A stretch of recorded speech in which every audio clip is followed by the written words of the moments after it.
Reflexes like the palmar grasp, stepping, Morrow, and Babinski are an inborn automatic response, nature's toolkit to help an infant adapt to the world.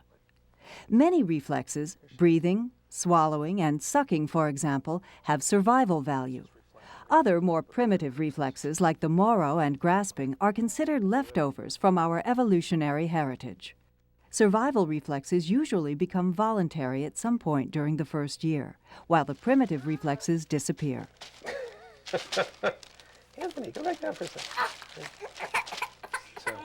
So pretty much losing that. So she withdraws, and the toe goes up and fans out, just like that. Some reflexes are predominantly related to the nourishment of the infant. Here, in response to stroking at the corner of Aiden's mouth, we see the rooting reflex. 1-week-old Aiden turns his head and opens his mouth. He roots in the direction of the stroking. This helps the infant find the breast or bottle and begin feeding. Sucking is another reflex that helps the infant find food. Aiden will instinctively suck on any object that is placed in his mouth, including the doctor's finger.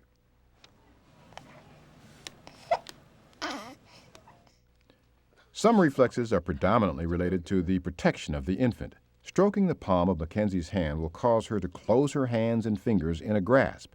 The grasping reflex may be so strong that the baby can support her own weight. The Morrow or startle reflex is seen when support for the head and neck is suddenly lost, or in response to a loud noise or sudden movement. Here, 1-week-old Aiden throws his arms out and back in response to the doctor's sudden drop of his hands. The Morrow reflex, which should be fully present at birth, begins to disappear at around 5 months of age. Jessipina, who is just 2 months old, has already begun to lose the Morrow reflex. Absence of the Morrow reflex at birth or reappearance after the normal age of disappearance, approximately 5 months, may suggest damage to the central nervous system. So she doesn't have a startle anymore. It's gone. Okay. She's matured and she's overriding that. Some reflexes, such as the stepping reflex, are related to postural control.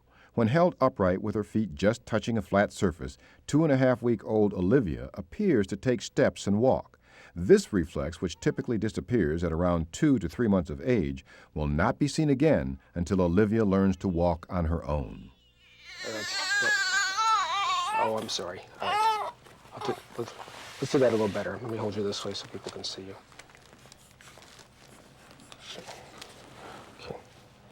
So she stands, and there like that. She'll start taking some steps.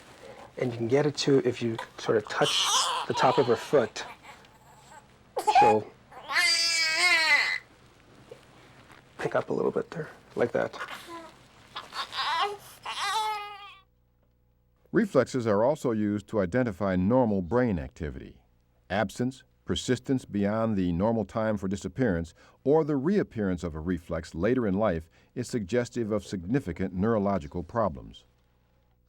For example, the Babinski reflex, exhibited here by Olivia when the bottom of her foot is stroked, causes the big toe to flex towards the top of the foot and the other toes to fan out. The Babinski is normal in children under 2 years of age. After 2 years of age, the presence of the Babinski indicates damage to the nerve paths connecting the spinal cord and the brain.